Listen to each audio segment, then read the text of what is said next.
Assalomu alaykum hammaga. Hozir sizlar bilan Sayfullo ismli ishtirokchimizni strategiyalar asosida tayyorlangan polavtomat robotni ko'rib chiqamiz.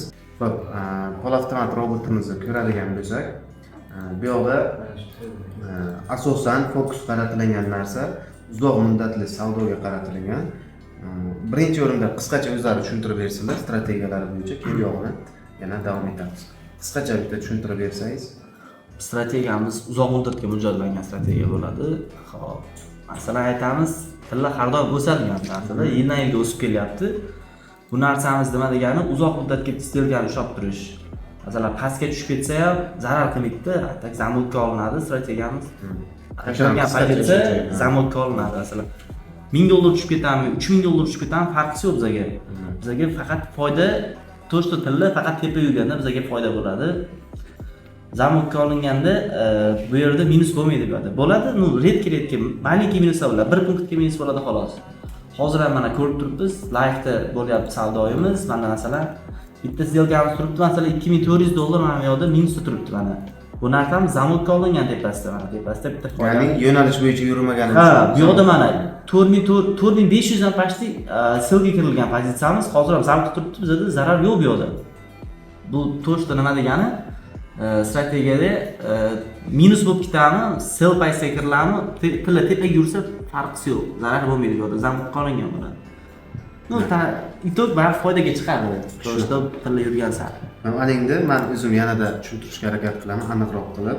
Asosiy mantiq qanaqa bu yoqda? Asosiy mantiq, masalan deylik, uzoq muddatli siz buy analizini qilasiz, ya'ni siz uzoq muddat bo'yicha bozorning narxini o'sishini analiz qilasiz. Aynan mana shu holatda siz buy сделкасini ochasiz va bozor bilamizki, har doim ochilgan nuqtadan o'sish bermaydi hech qachon. Ana shunaqangi vaziyatda bu shunaqangi страховка o'zi juda oddiy mantiq, lekin effekti juda ham zo'r. Buy ochasiz, сделка ochilgan buy siz tomonga yursa, ya'ni buy yo'nalish bo'yicha yursa, hech narsa qilinmaydi, ya'ni foydaga olib yuraveradi. Agarda teskari tomonga, ya'ni selga qarab ketib qoladigan bo'lsa, avtomatik buy ochgan nuqtangizdan bir xil nuqtadan zamok qilinadi. Xuddi mana bu hozirgi turgan holatga o'xshab. Mana bu yoqqa o'xshagan mana hozir mana buyga o'tib oldi bozor. Buyga o'tib olgan holatida bo'ldi. Buyning o'zi foydaga turadi. Mana o'sha сделкamiz.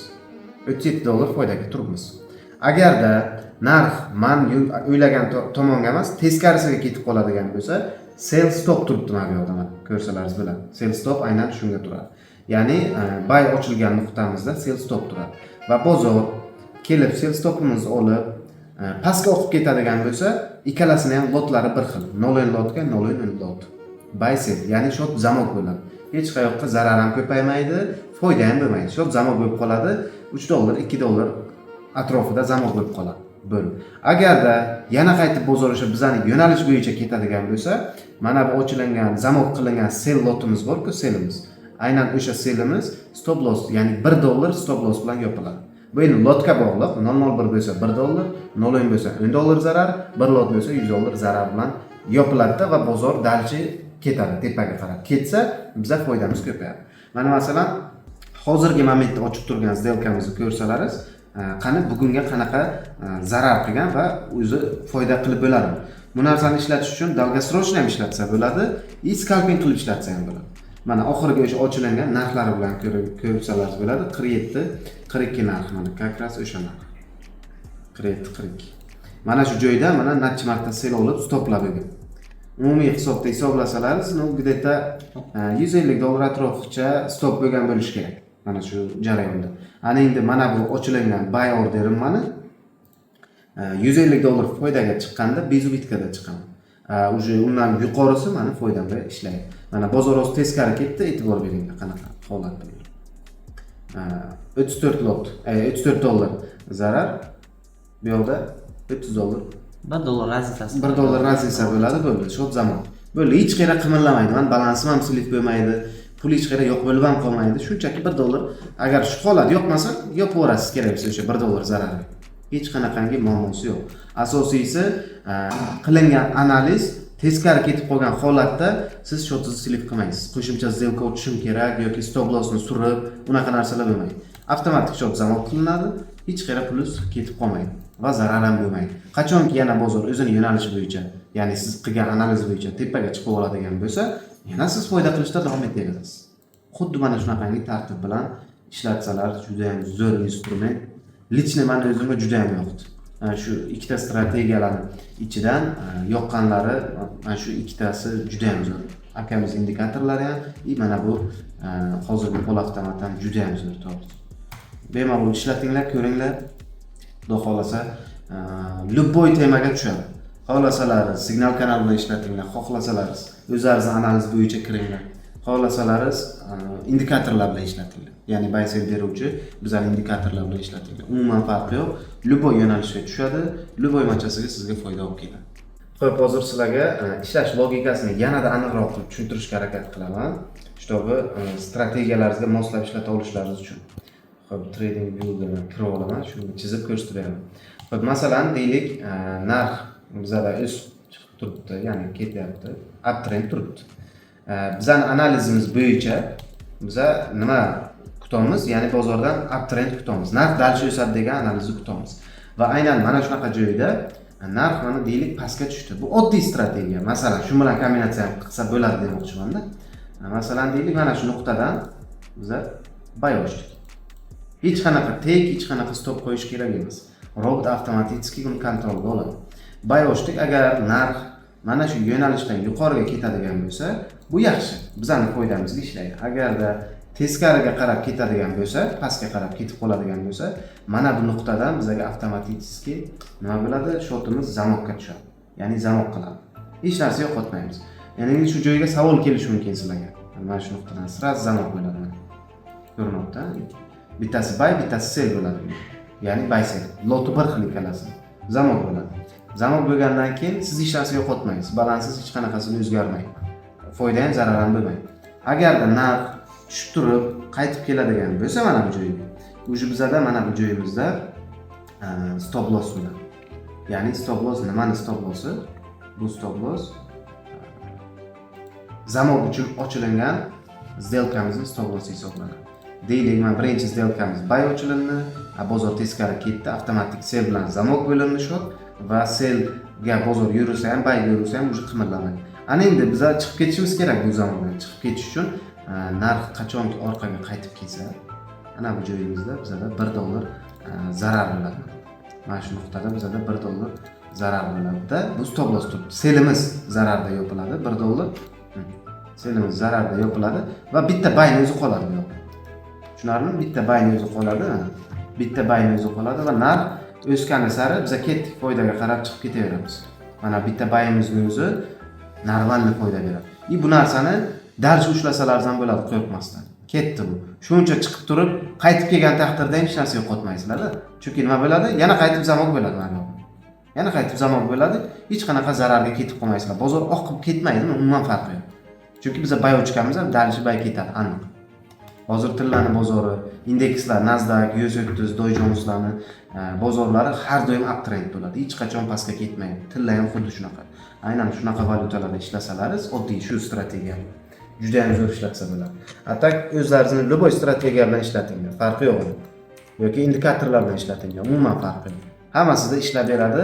Asosiy mantiq sizlar ochgan yo'nalish bo'yicha bozor yurmasa, ushlab berish shart.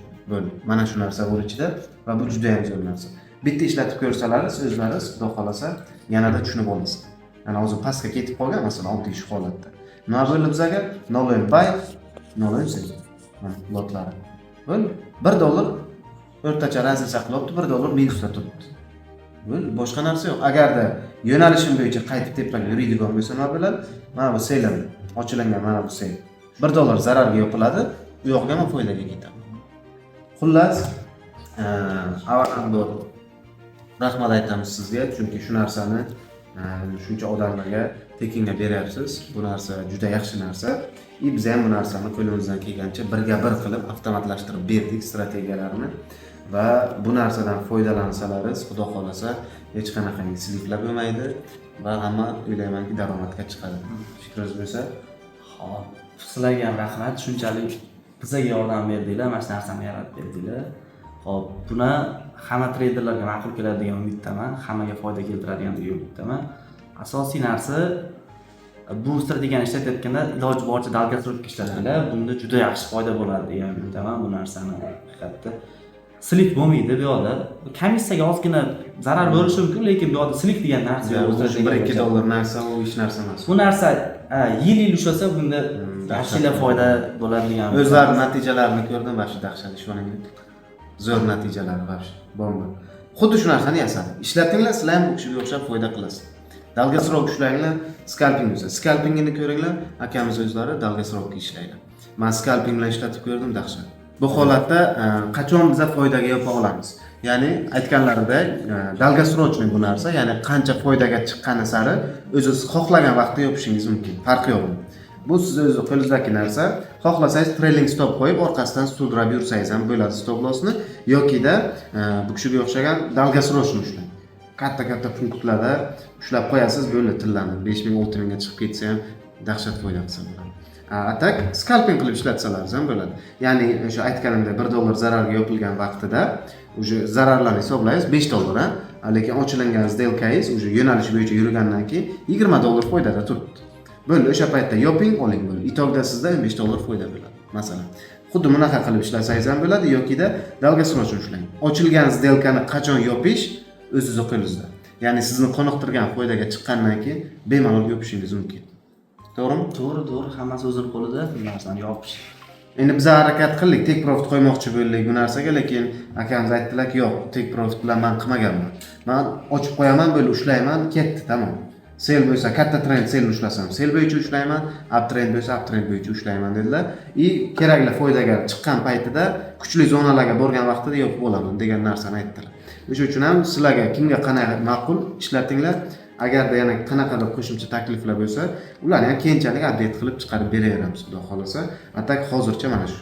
Take profit qo'yish muammo emas. Yana uylamanglar, bitta shu narsani qo'yishib bermabdi yoki trailing stop qo'yib bermabdi, ya'ni stop loss orqadan sudrab yopib olish degan logikani. Bu yoqda foydani maksimal olish imkoniyati bor-da. Chunki narx teskari ketib qolsa, siz hech narsa yo'qotmaysiz. Yana zamon bo'ladi shu. Hech nima pul yo'qotmaysiz. Yana zamon bo'ladi. Yo'nalishingizni topib olsangiz, yana ketadigan bo'lsa, yana foydadasiz. Nima uchun bu yoqqa tek qo'yish kerak? Nima uchun bu yoqqa trailing stop, ya'ni stop loss sudrash kerak? Kerak emas. Maksimal bozordan foydani olish imkoniyati sizlar uchun.